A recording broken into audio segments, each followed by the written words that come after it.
Bonsoir.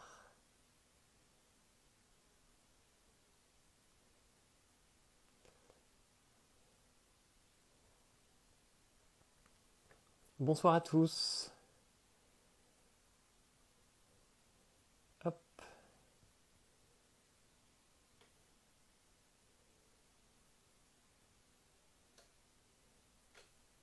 Et voilà. Alors, bonsoir à tous, bienvenue pour ce live.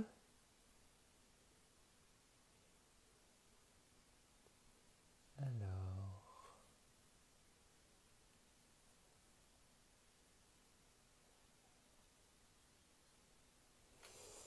ça ne fonctionne pas, mais ça va marcher.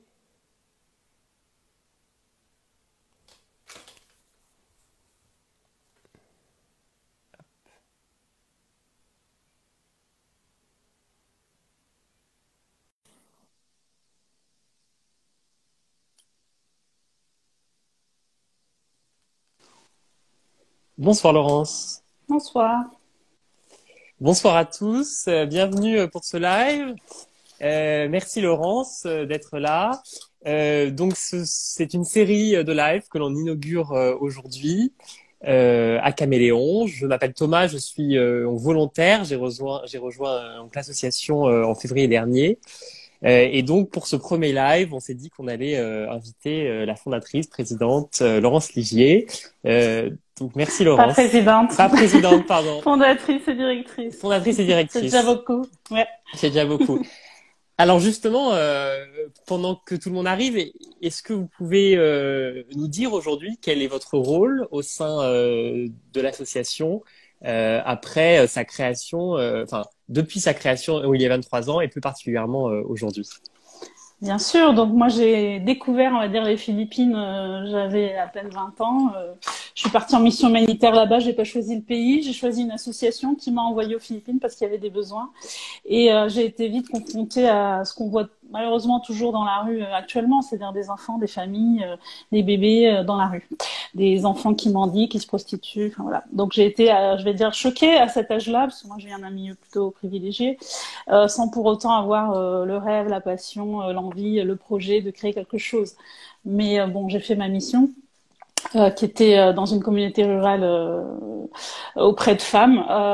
Et j'ai été très marquée à l'époque par l'accueil souriant, chaleureux des Philippins qu'on retrouve d'ailleurs pour tous ceux qui partent y travailler ou en touriste, ou en mission bénévole, c'est ce qui les marque puisque c'est vraiment un peuple très accueillant.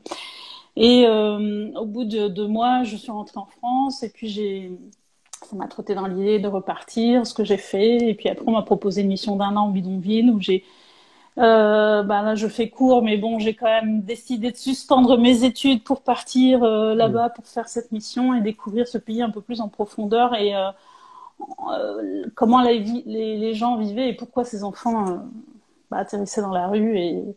Et c'est là que j'ai découvert en fait toutes les exploitations les enfants en prison, les enfants chiffonniers, les enfants prostitués, les enfants victimes de violences sexuelles au sein même de leur foyer.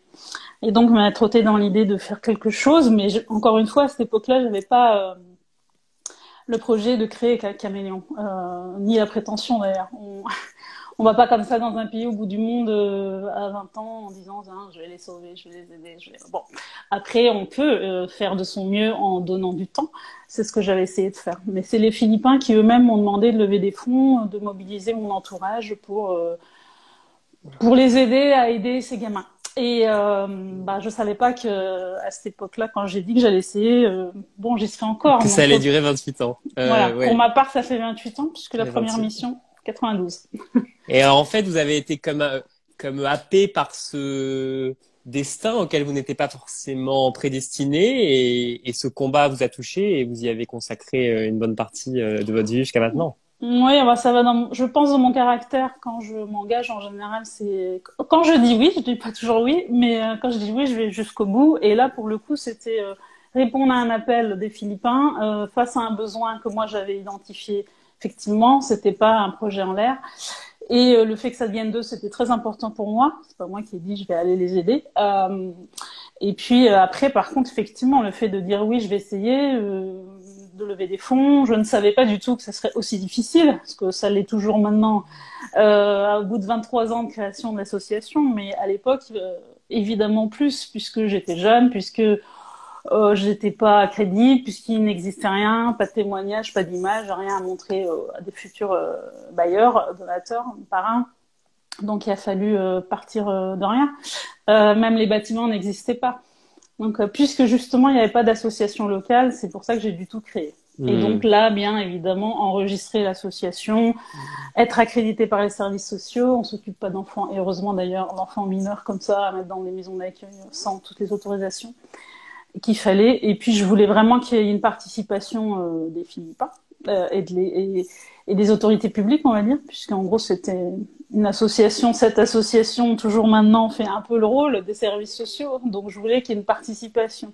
J'ai toujours voulu ça à Caméléon depuis le début, donc maintenant à chaque fois qu'on développe des projets, je veux au moins, sinon des financements, au moins avoir un terrain donné par la ville ou une aide publique.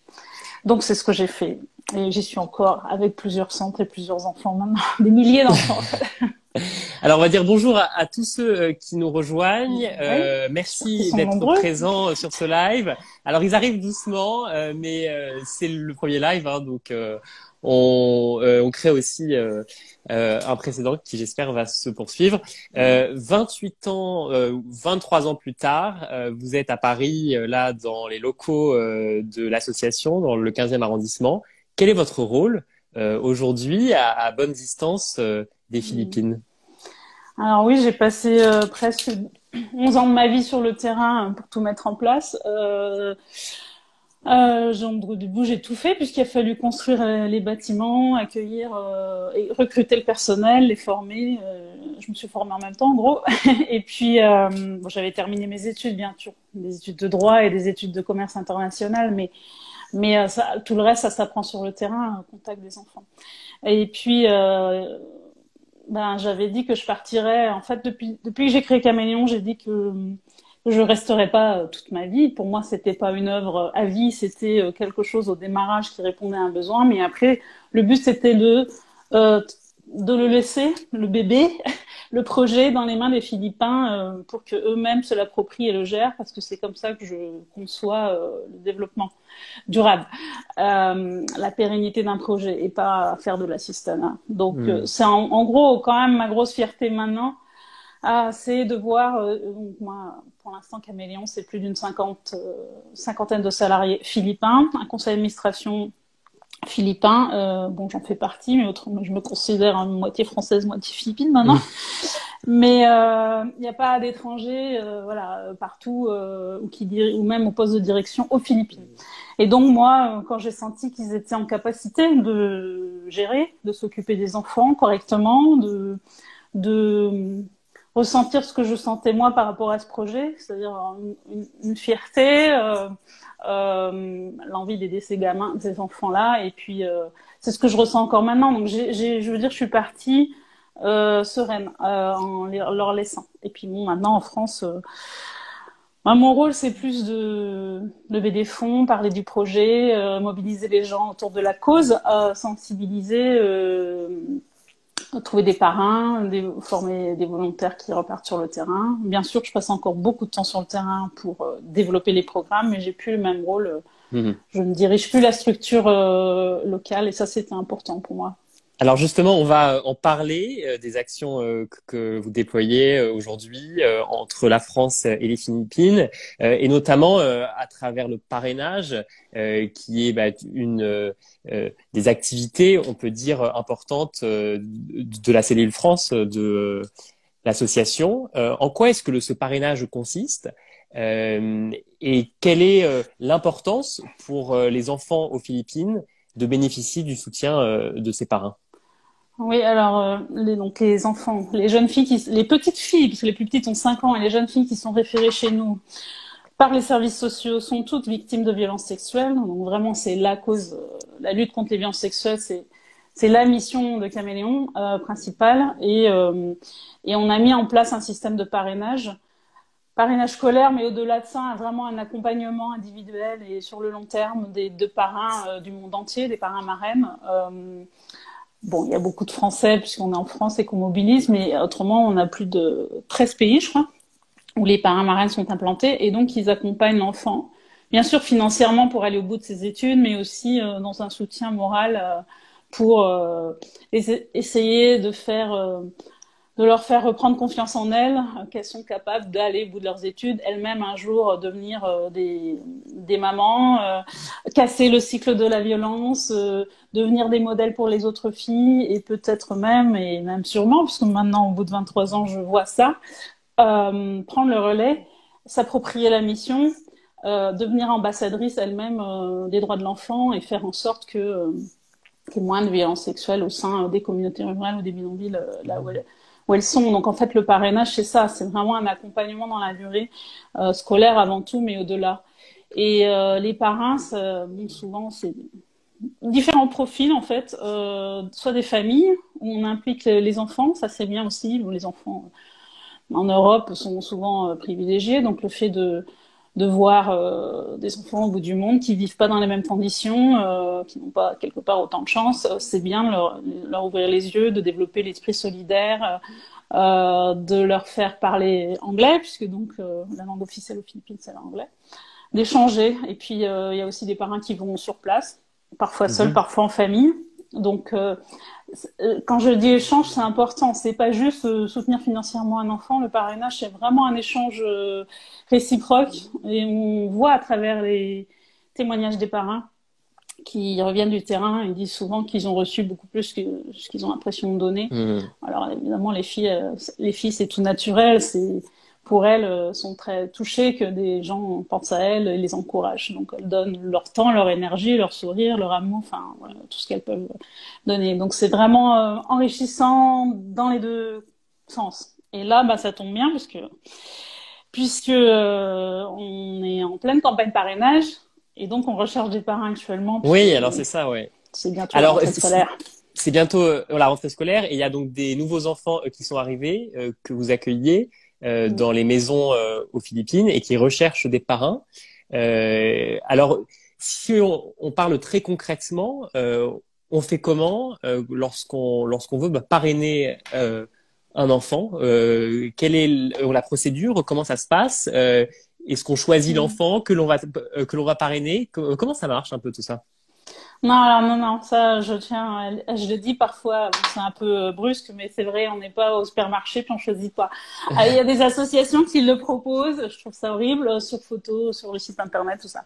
Donc nous, pas du tout, évidemment. Encore une fois, je le répète, c'est des filles victimes de violences sexuelles, donc leur image est protégée. On met pas les photos des filles directement sur les réseaux sociaux et on n'envoie pas comme ça. Bon, bref.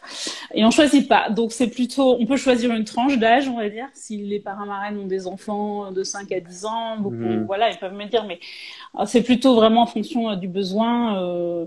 Les filles qui ont entre 5 ans et 19 ans. La marche à suivre, bah, faut nous contacter par email, Facebook, Instagram, comme vous voulez.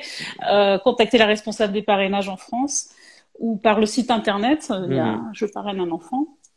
Et puis, on enverra le dossier d'une petite ou d'une jeune fille, mettre en place le parrainage. Il y a 3 niveaux de parrainage, 28 €, 44 €, 56 €, en fonction de ce que ça couvre. Donc, principalement les frais de scolarité, mais aussi le transport pour aller à l'école, les uniformes scolaires, les chambres d'étudiants pour les plus grandes. Ce sont les parrainages, ce sont des dons en fait, donc c'est déductible fiscalement à hauteur de 75%. Donc on va dire ça revient pas très cher sur l'année. Voilà, on est autour de 200 € en fait. Donc il suffit de ne pas aller au restaurant 2-3 fois et puis c'est bon. Et ça fait vraiment une grande différence dans la vie des enfants. Des filles qui chérissent en fait cette relation-là et qui la motivent pour aller au bout. Voilà. On est dans une situation un petit peu particulière en ce moment, Laurence, aux Philippines, en France, on le sait aussi. Est-ce que vous pouvez nous donner quelques nouvelles des filles aux Philippines? Comment se passe le confinement là-bas, qui est assez préoccupant, il me semble. Ouais. Bah, comme partout dans le monde, Il y a des gros problèmes, enfin surtout à Manille, on va dire. Le président de la République philippin est quelque peu spécial, donc il a confiné son pays. Bon, ça c'est plutôt bien. À Manille, avec vraiment des règles très strictes, il y a un peu trop. Mais nous, on n'est pas à Manille, on est en province, donc on est sur l'île de Panay, à 1 heure d'avion de Manille. Alors le problème là, c'est qu'ils ont coupé les vols, donc c'est-à-dire de l'international. La preuve en est, je suis là alors que je devrais être sur le terrain. J'ai pas pu partir. Donc plus de vols pour aller aux Philippines et plus de vols à l'intérieur. Donc c'est-à-dire le pays est confiné, les îles aussi. Donc ça c'est plutôt bien au niveau de la protection de caméléons. Nous on est sur on va dire 3 sites principaux. Iloilo, Passy et puis sur l'île de Negros. Et donc les enfants sont assez bien protégés. Elles ne vont plus à l'école depuis plusieurs mois. Elles sont dans les centres avec, on va dire, un personnel encadrant réduit, les mères de substitution, les assistantes sociales. Et puis des volontaires qui s'occupent d'elles pour faire des animations, on va dire comme si elles étaient en vacances. Donc en fait elles sont un peu comme dans un cocon entre elles. Elles sont plus de 70, mais bon ces temps-ci elles camp d'été par exemple. Donc elles font plein de concours de danse, de sport, de chant, voilà. Et ça va. Elles s'inquiètent surtout pour leur famille. Qui sont restés éparpillés partout, hein, parce que nous on couvre toute la région 6 des Visayas occidentales, donc c'est une grosse région aux Philippines, et donc les filles viennent de partout, de plusieurs îles, et donc elles s'inquiètent pour leur famille, parce qu'il n'y a pas de moyen de les contacter facilement. Nous on était plus inquiets, pour leur sécurité évidemment, donc on a tout mis en place pour les protéger, avec plus d'interaction avec l'extérieur. Le personnel est aussi aux Philippines, donc est en télétravail, comme en France d'ailleurs. Et puis on a lancé un appel aux dons récemment. Je remercie donc les parrains, les donateurs, mes amis, des partenaires qui nous ont soutenus pour pouvoir acheter de la nourriture, parce qu'on a toujours peur d'ailleurs d'une certaine pénurie alimentaire, puisqu'encore une fois on est dans les îles. Donc entre autres en riz, les Philippines importent du riz. Entre autres du Vietnam, et ces temps-ci, les exportations d'autres pays d'Asie sont stoppées. Donc, il y a un certain risque. Donc, on a fait des stocks grâce à tous nos bénévoles, à tous nos donateurs et partenaires des entreprises qui nous ont aidés, tant en France que sur le terrain. Donc, encore une fois, grand merci pour ça. Et puis, on les prépare. Les soins de santé, heureusement, on n'a pas eu ni parmi le personnel, ni les enfants qui sont tombés malades. La sécurité, évidemment, le personnel encadrant qui travaille en plus. Oui, on a eu des frais supplémentaires, mais bon, évidemment, c'était très important. Voilà. Et donc, elles vont pas à l'école. La rentrée, c'était maintenant, ça va être repoussé. C'était maintenant, c'est ça, et c'est repoussé. C'est la semaine prochaine, normalement, elle s'est repoussée, du coup, au 24 août. D'accord. Ouais, donc c'est dans un petit moment. Merci à tous ceux qui sont là. N'hésitez pas à poser vos questions à Laurence. On prendra un moment pour les regarder et pour y répondre. Je crois qu'on devait aussi parler d'une chanson qui est sortie en soutien justement aux filles aux Philippines pour cette période difficile. Est-ce que vous pouvez nous en dire un petit mot? Elle est disponible dans la biographie du compte Instagram. Vous avez tous les liens. Vous avez le lien vers le parrainage, vers la chanson dont vous allez nous parler, dire quelques mots. Oui, c'est une chanson qui s'appelle Modern Heroes, donc les héros des temps modernes, qui a été en fait écrite par les filles elles-mêmes. Donc elles en sont très fières et nous aussi. Ce sont vraiment leurs mots qu'on a mis en musique et en chant avec Morgane Imbeau, qui est une artiste, une chanteuse française de grand talent et de grande générosité, qui a tout de suite dit oui. Et puis les images, ce sont aussi les filles qui se sont mises en scène.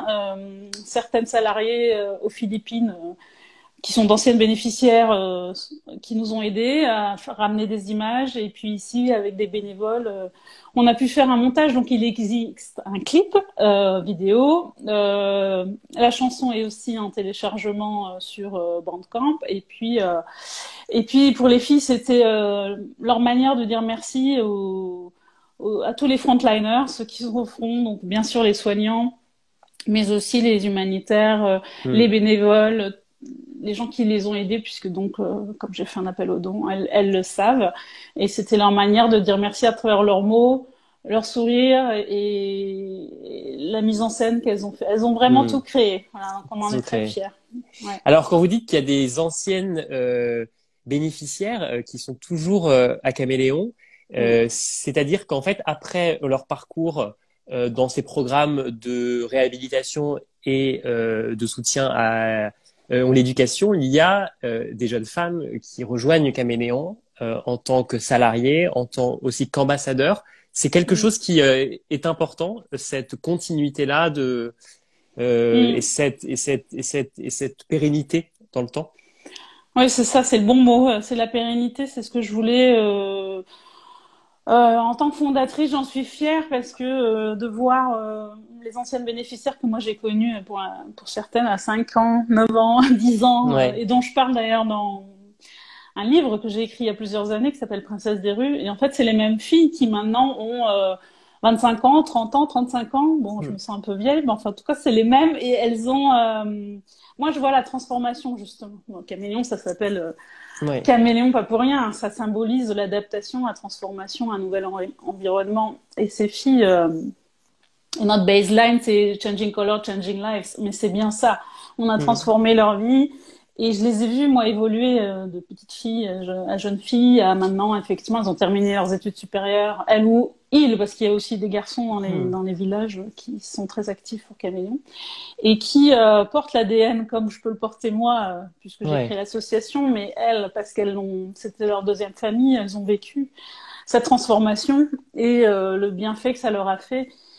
Et les traumatismes qu'elles ont vécus, elles les ont transformés en une force. Donc, elles sont d'autant plus performantes, en fait, beaucoup plus que moi, puisqu'elles portent le message encore mieux. Et puis, il y a une transmission aussi des plus anciennes générations par rapport aux nouvelles. Il y a quelque chose qui passe. Ouais, c'est vraiment ça. Elles sont modèles alors évidemment, j'ai pas embauché tout le monde, mais oui, on en a déjà 5 aux Philippines qui font partie de l'équipe des 50 salariés, et d'autres, plus d'une soixantaine quand même, qui sont des garçons et des filles qui sont ambassadeurs, ambassadrices des droits de l'enfant ou de la santé, et qui interviennent dans les écoles, dans les villages. Qui vont interpeller le maire, le gouverneur de province, les médias, ils interpellent beaucoup les médias, c'est-à-dire donc qu'ils parlent à visage découvert, enfin elles sont pour les majeurs, et qui s'exposent donc, c'est-à-dire qu'ils sont passés à un autre stade, c'est qu'elles assument, elles ont accepté en fait leur passé et elles veulent aider leur histoire, les autres, à en parler, à changer la loi, à militer quelque part. Oui, et d'une certaine manière, elles font avancer aussi les consciences, et progressivement, elles font que ce sujet des violences sexuelles, qui est un sujet tabou dans nos sociétés, arrive à être déverrouillé, à être ouvert. Il y a vraiment quelque chose de ça. C'est-à-dire que moi, quand j'en parle des violences sexuelles sur mineurs, on me dit « Ah, t'exagères, c'est pas vrai. » Enfin, là-bas, il y a maintenant, depuis 28 ans, j'ai souvent entendu ça, maintenant de moins en moins, parce que les médias... on en a beaucoup parlé, donc c'est plus facile. Mais elles, quand elles en parlent, elles peuvent pas leur dire c'est pas vrai, t'exagères et tout, puisqu'elles les ont vécues. Elles l'ont vécu. Donc, c'est fort.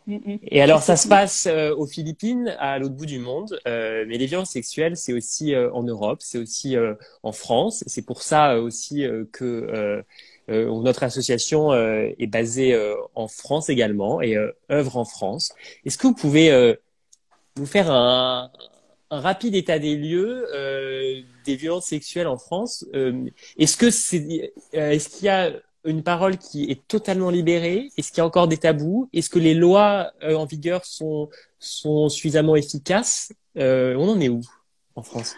Alors, je vais dire, c'est 2 pays à 12 000 kilomètres l'un de l'autre, mais en gros, sur cette problématique-là des violences sexuelles sur mineurs, on en est au même niveau. C'est-à-dire que, et même aux Philippines, je pense que les lois en matière de protection de l'enfance sont plus strictes.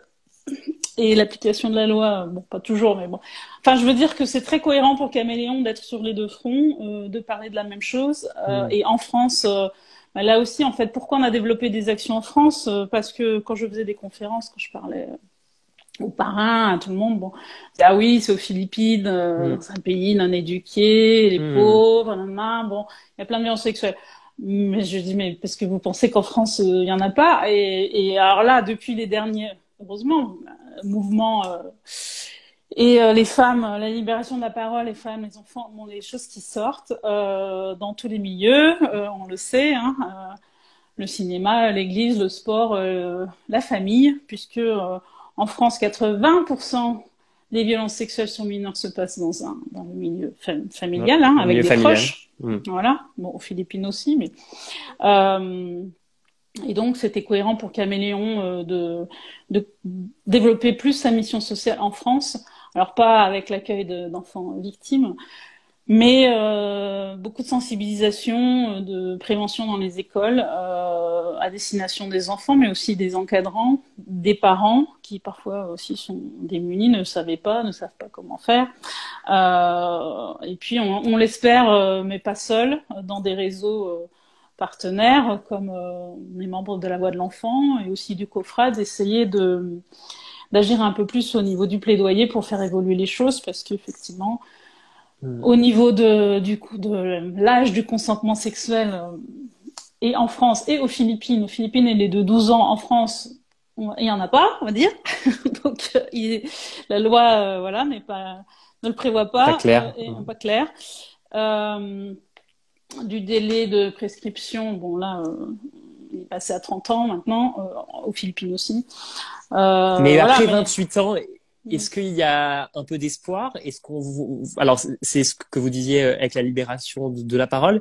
Est-ce que vous avez donc le sentiment que les choses avancent et que la situation est meilleure aujourd'hui en France qu'il y a 28 ans, ou est-ce que c'est long? C'est très long. Oui, ça avance ces dernières années, puisqu'on en parle. En fait, la libération de la parole, l'éveil des consciences, les enfants, même les femmes d'ailleurs, ou les hommes victimes de violences sexuelles. Les victimes, maintenant, arrivent à parler et petit à petit, on les écoute. Maintenant, ce qui est triste toujours, et ce qui est pas normal en fait, c'est que, et surtout pour les enfants, pour les mineurs, c'est qu'ils doivent prouver qu'ils n'étaient pas consentants. Et ça, c'est pas possible, quoi. Bon, déjà, le fait d'avoir parlé, libéré la parole, dit les choses comme elles les ont vécues dans leur chair, dans les traumatismes, c'est leur vérité. C'est ça.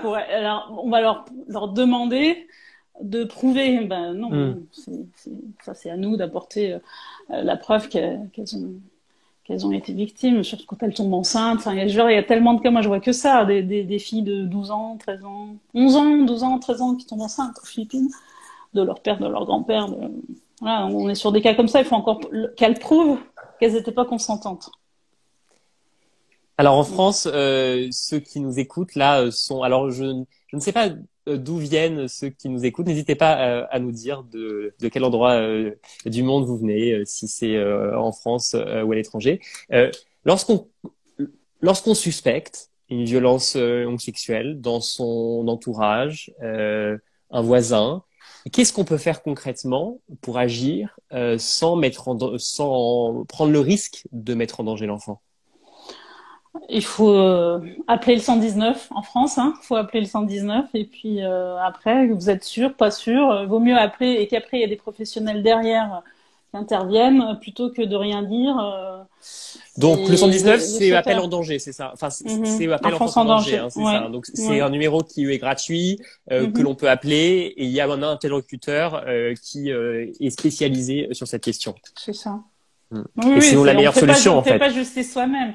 Par contre, on se tourne, on ne garde pas non plus ses doutes, ses suspicions, et encore plus quand on est sûr, voilà, de ce qu'on a vu ou entendu, quoi. Donc il faut parler, il faut arrêter ce cycle de la violence, et voilà, c'est pas de la dénonciation, c'est une obligation d'assister ces gens, voilà, les enfants en détresse ou autres, hein, d'ailleurs, les adultes aussi.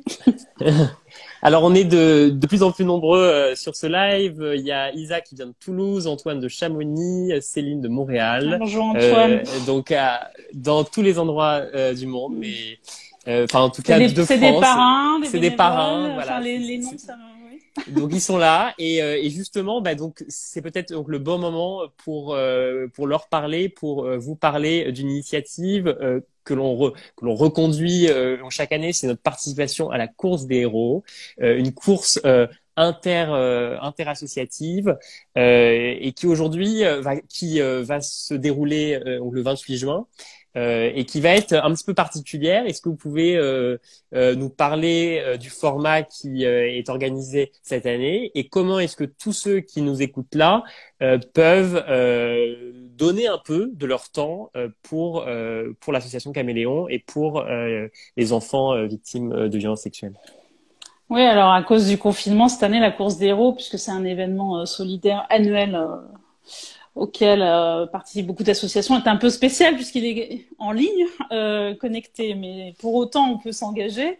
Le but c'est le 28 juin en matinée de faire pendant 30 minutes de la course, de la marche, monter, descendre ses escaliers, aller dans son jardin avec ses enfants, faire un parcours plutôt ludique. C'est pas l'expo sportif en tant que tel, mais c'est le fait de faire pendant 30 minutes le plus de pas possible, peu importe la façon dont on les fait, à partir du moment où on prend plaisir à le faire, seul, chez soi, parce que ça se fait en ligne, donc il faudrait être connecté, ou en petit groupe, évidemment, pas de grand rassemblement.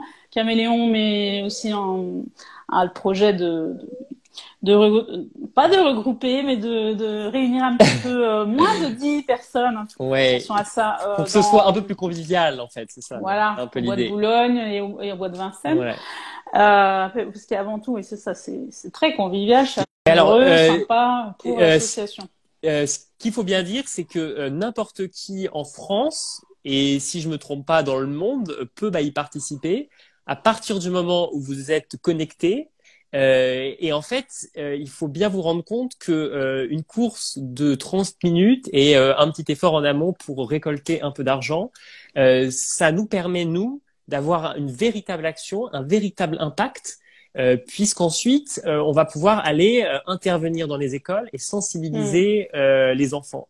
Et donc c'est vraiment très important et donc on ne peut que vous inciter à participer, il me semble Laurence, et que ce soit vraiment le plus joyeux possible dans les conditions actuelles. On a prévu de faire un live sur Instagram où tout le monde pourra aussi participer. L'objectif c'est qu'on soit le plus nombreux possible.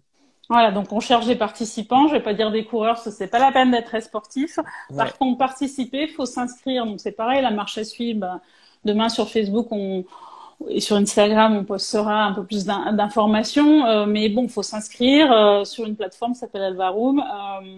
Et puis il faut collecter autour de son entourage jusqu'à 150, même plus, un minimum, on va dire, de 150 € pour pouvoir participer, mais ça peut être bien plus. Et cet argent-là, déductible fiscalement à nouveau, puisque ce sont des dons, pour chaque donateur à hauteur de 66%, bien ça sera utilisé pour nos actions dans les écoles contre les violences sexuelles, enfin pour la prévention et la défense des droits de l'enfant en France. Voilà. Donc vous faites une bonne action, c'est sympa, et puis en plus nous derrière, on peut vraiment intervenir dans les écoles puisque c'est une des grandes missions que se fixe le Caméléon aujourd'hui, c'est d'aller dans les écoles et de sensibiliser les enfants. C'est important ça en France, dans les écoles françaises. Oui, les enfants, les encadrants, les parents aussi. C'est ce que Caméléon essaiera de faire dès qu'on sera en mesure de le faire après le confinement. Enfin, après, quand les choses reviendront normalement. Oui, c'est pareil pour que les futures générations se connaissent leurs droits, se protègent. Pour certains enfants, libèrent la parole, parlent, et qu'on puisse les aider, nous ou des associations, comme je l'ai dit, dont c'est le métier derrière. Donc oui, chacun peut participer. Là, tous les gens que je vois connectés, les parents, surtout les parents marraines, les bénévoles. Oui, allez-y. Ils peuvent participer. Vous pouvez partout en France ou ailleurs d'ailleurs, si vous êtes. Vous allez vous inscrire, vous allez mobiliser vos amis. Le plus c'est sympa. On fera des vidéos. Vous pourrez, nous envoyer vos vidéos, les poster. Sur nos réseaux sociaux et c'est ça, c'est la grande famille. Enfin moi je voulais dire que J'ai créé Caméléon seul, mais là, 23 ans, donc, parce que j'ai créé Caméléon en 97, après, 3 ans après. C'est vraiment une grande famille, les enfants là-bas, les équipes, puisque Caméléon, c'est aux Philippines, en France, mais aussi en Suisse, au Luxembourg, et puis on a des antennes en Belgique, on a des amis qui nous aident au Japon, aux États-Unis, enfin voilà. Donc c'est un peu partout, plus tous les parrains et les bénévoles, donc Oui, c'est les parrains. grâce à vous. Mm. Enfin, Mm. les parrains, il y en a plus de 500, 500, 600 dans le monde. Et puis, ouais, vous, là, qui êtes connectés, je vous vois pas, Ouais. mais c'est grâce à vous qu'on arrive à développer Mm. tout ce qu'on a pu mettre en place Ouais. depuis tant d'années. Et si vous n'aviez pas été là, j'aurais pas pu Mm. faire grand-chose. Donc, voilà, c'est Alors, votre confiance, votre soutien. il y a une question d'Isa qui nous demande si on n'est pas bénévole, est-ce qu'on peut participer à la course des héros? Ah oui, bien sûr, j'ai accès sur les bénévoles, mais tout le monde, vous êtes ouvert. C'est un événement qui est ouvert à tous Ouais. et mobilisez vos amis Ouais. pour faire une Et bonne cause, vos centres sportifs, je sais pas, de vos coachs sportifs ouais. et leur communauté éventuellement. Bon, voilà, Ouais.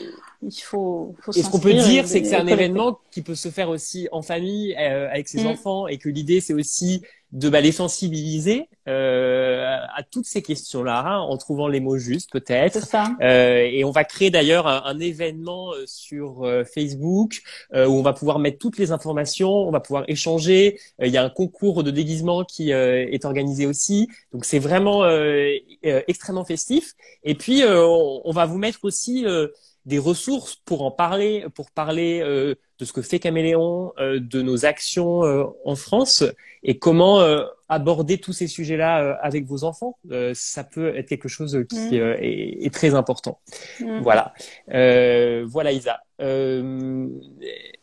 On va peut-être s'arrêter là. Ça fait déjà une demi-heure que l'on parle. Dans 28 ans, Laurence Ligier, vous êtes toujours à combattre pour un monde sans violence sexuelle, j'ai envie de dire, pour quelque chose. Ouais, j'ai l'impression que ça évolue, comme je l'ai dit, ces temps-ci, bien sûr, hein. Euh, Il y a des choses qui évoluent, qui vont dans le bon sens et d'autres moins. Par exemple, on n'en a pas parlé, mais je tiens à signaler, puisqu'il y a plein d'internautes, le gros problème maintenant, de plus en plus aux Philippines, c'est la cyberpédocriminalité, c'est-à-dire des gens aux Philippines, mais dans le monde entier, et des Français aussi, donc, bien sûr, qui se connectent et qui commanditent à distance des viols d'enfants. Donc, ça devient la mode, c'est facile, on est derrière son écran. Des bons pères de famille, hein, pas du tout. Voilà, les gens. Je sais pas si certains d'entre vous, si vous avez vu sur M6 le 15 mars le reportage qui était entre autres sur Caméléon là-dessus, mais ça montrait bien l'état actuel et pour les trafiqueurs d'enfants ou les parents, la famille aux Philippines de ces enfants-là. C'est aussi un moyen de faire de l'argent puisqu'il y a une demande. Donc c'est vraiment un gros problème maintenant et Caméléon est sur ce terrain également. Les dangers du net, du darknet.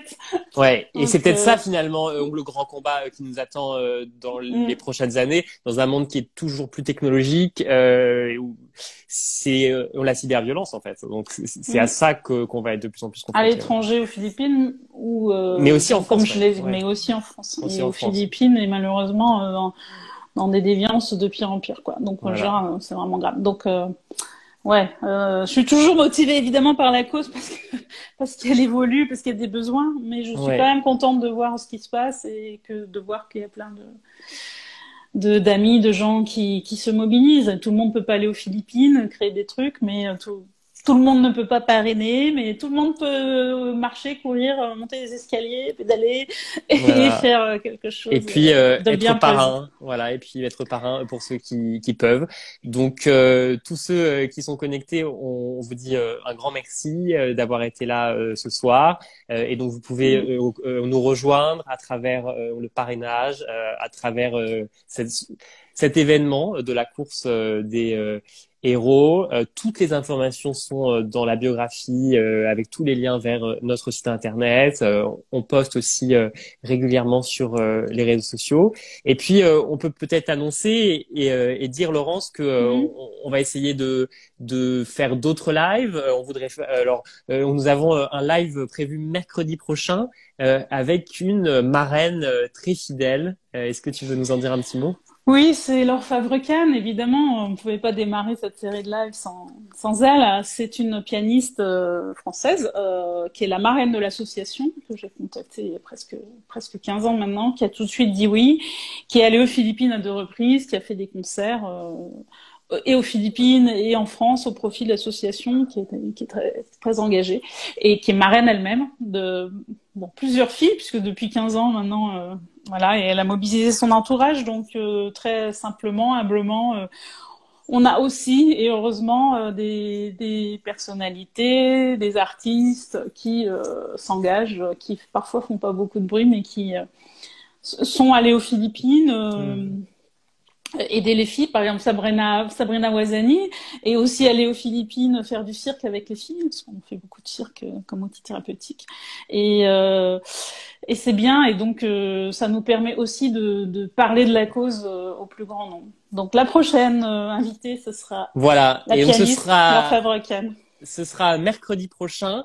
Alors, si on peut dire quelque chose, c'est notre premier live, mais on voudrait trouver l'heure peut-être qui arrange le plus, donc les personnes qui nous écoutent. Donc, je dis bonjour aussi à tous ceux qui vont nous regarder en replay demain et dans les jours qui viennent. On mettra un petit sondage sur Instagram pour dire quelle est l'heure qui vous convient le mieux pour ces lives. N'hésitez pas aussi à nous envoyer des messages pour nous dire les sujets qui vous intéressent et que vous souhaiteriez que l'on traite. On va essayer de couvrir des sujets assez variés, et puis on réinvitera en invitant aussi des amis ou des spécialistes. On fait partie de différents réseaux, donc en fonction de vos centres d'intérêt, évidemment liés à la mission de Caméléon, puisque nous on intervient sur les violences sexuelles, mais avec ce qui fait notre particularité, une approche holistique, c'est-à-dire à tout niveau, donc au niveau psychologique, au niveau médical, juridique, scolaire, en France, aux Philippines, un peu partout. Donc je suis sûre qu'il y a des thèmes qui vous intéressent plus particulièrement. Donc vous pouvez nous en faire part, et puis on invitera les bonnes personnes pour en parler. Et puis on sera très heureux de vous revoir aussi, Laurence, de vous retrouver sur ces lives si vous acceptez de revenir nous parler. Depuis ici, ou je l'espère depuis les Philippines, mais oui. Depuis les Philippines peut-être, on vous le souhaite. Eh bien, bonne soirée Laurence, bonne soirée à tous. Merci infiniment d'avoir suivi ce live, et puis on se retrouve très vite alors la semaine prochaine. Allez, à bientôt. Au revoir.